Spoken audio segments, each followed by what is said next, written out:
And I'm noticing that there's this other one of you kind of in the periphery that feels scared to come in and seems like a piece of where this kind of blockage really solidified. And I'm seeing this like adolescent of you just kind of on the cusp of coming into your femininity, maybe around like the beginning of the menstrual cycle. And this one's like scared to even enter into this circle and feels so othered, and like her voice and her own body didn't fit or belong at that time. And I'm sensing that as the goddess in you is opening and as your little one is coming back in such enthusiasm, there's this piece that's really been rejected maybe since then, kind of cut off from you. And she is the piece that holds that flow of femininity. And as Sarah said, that left side that feels kind of out of balance as she was repressed and quieted. And it almost feels like there's, I see her kind of lurking in the shadows, and there's this like difficulty almost in her breathing, like there's been a suppression, and almost a stuffing, of things that maybe weren't healthy or nourishing,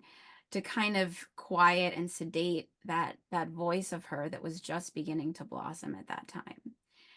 And I'm wondering if maybe in this safe space with all of us here and you would be willing, I feel like we can together call her in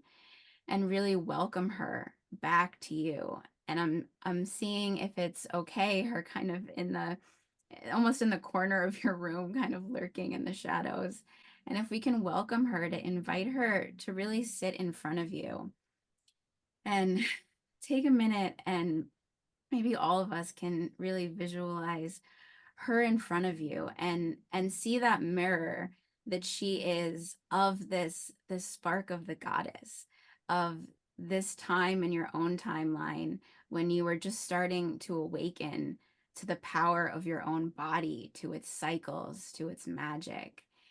And let her know that at that time when she wasn't seen or heard or felt that she had a place to fit in within the social structure where you were, within the culture and its norms and ideals, that you are now in a place coming into the fullness of yourself where you are ready to hold her and to share her gifts and to let her voice finally come out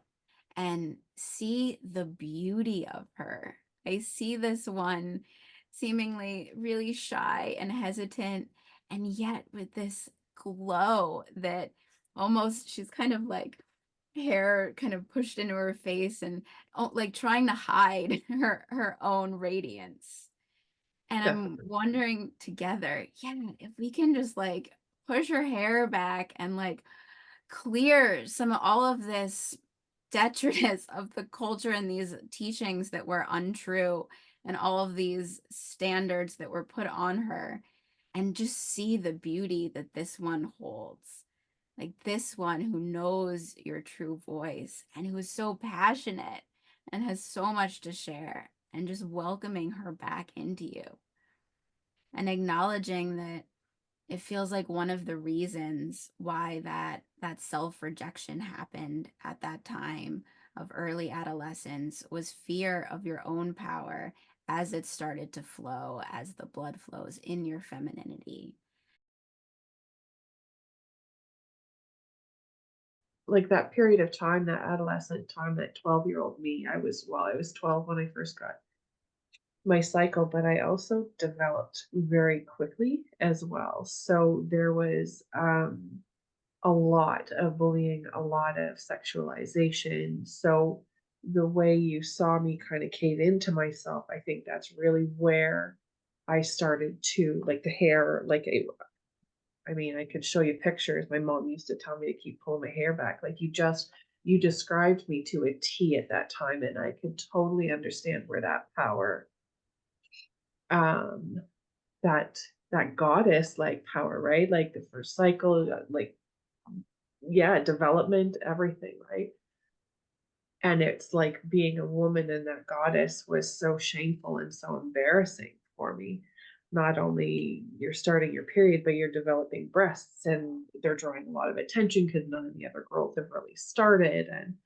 And so I think just really calling her back and to me, because again, like you said, it was just a part of me that there was a lot of shame.